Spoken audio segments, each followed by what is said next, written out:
Alright, so it's been a while since I had an update, but a couple things have happened. I haven't done a whole lot of work on the car, but I have done a couple of things, and I'll show you what's going on now.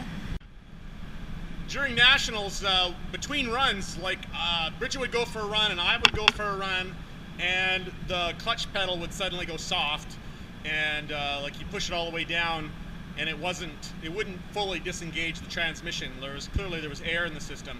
So we'd quickly bleed the system and it'd be all good again, and then another few runs would happen and it would do it again. So this is the old hydraulic throwout bearing. This is made by Tilted, and it was actually designed for the T5 transmission that I used to have in the car when I had the V8 and the V12. But when I got this Borg-Warner Super T10, I sort of adapted this one to work with that transmission as well. I had to get this piece here. This is where the bearing goes, or this is the front cover of the transmission, and it holds the bearing in place. I had to get this machined down to this diameter so that this would slide in there, and that's how that worked. And then, you know, this goes in and out to release your clutch. Since I have to replace it anyways, I went with a McLeod hydraulic throwout bearing.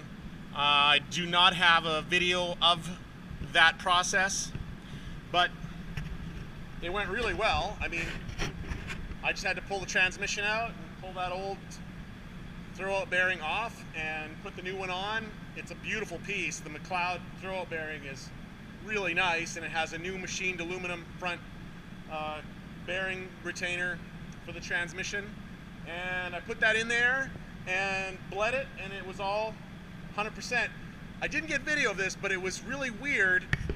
Before I had this mount bolted in, I was just, you know, checking the operation of the clutch, and when I would push on the clutch, I could see the transmission tilting out like this, like the back end of the transmission was coming up, and there was a gap here building just from the force of the clutch pushing against the you know, the throwout bearing. So what I did was I put a bolt down here.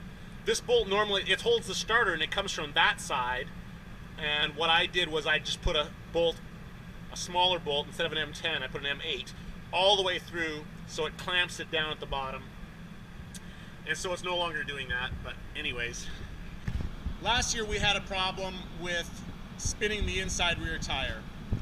So this is the Eaton True Track that I have, and it was spinning that inside rear tire.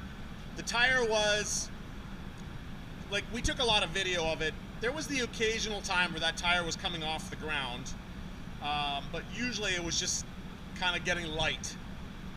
So what I did was I did some research, did some asking around, and there was a company that made a clutch style diff that had a way of adjusting. It had a way of adjusting the amount of lockup under acceleration and under deceleration.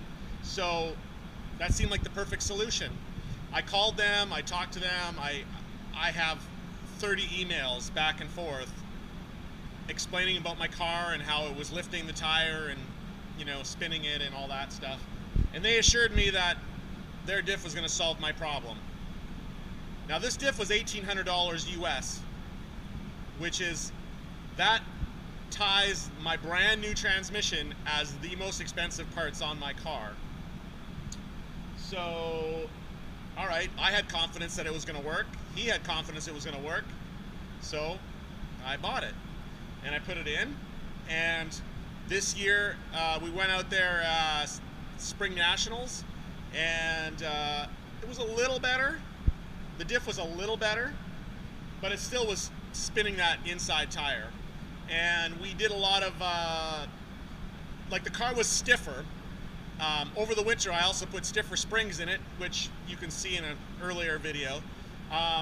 Those stiffer springs kept that tire from coming off the ground. We were no longer lifting the tire completely off the ground, but it was still spinning that inside tire. I sent that diff back to the manufacturer, and they took it all apart and looked at it, and they said it's trashed. It's completely trashed. Now, I'm a good records keeper, so I went back and I looked at exactly how many runs were on that diff. There was, I think, 97 runs total. Most of those runs were test runs in Lincoln, which are only 30 seconds long. The rest of them, you know, were spring nationals. There was a few local events here. The local events, the course is not grippy enough, our site's not grippy enough that it actually lifts the tire off the ground, so or even spins the inside tire. Like, I didn't experience any wheel spin locally. It's only at nationals in Lincoln where I experienced any wheel spin. So anyways, there's a warranty on the materials and workmanship of that diff. I'm not naming names yet because I'm still giving them an opportunity to make it right and repair the diff free of charge. In the meantime, I have gone back to the Eaton True Track limited slip diff, a Torsen style limited slip diff that I ran last year. I'm going back to that. It's still mint. Everything inside it still looks perfect. So I went back to that. And the other thing is, I changed the gear ratios. This year at Nationals, the course, the guys that were like the top 3 guys in E-Mod were hitting like 77 miles an hour or so on the track, several places. While my second gear is only good for 71 miles an hour. So there was a number of times where I really wished I could have shifted to third gear, but third gear does not want to shift on this car. It just doesn't want to go. First and second's fine, but that third gear, it's lousy. So what I did was I changed from 410 gears to 370. So now I have brand new 370 gears. In here, you can see these are the scalloped ones. You see how it's all machined away for less weight. So I've now got 370 gears, and this will be good for 77 miles an hour in second gear. So hopefully I will only need first and second gear, and it should make the car quicker.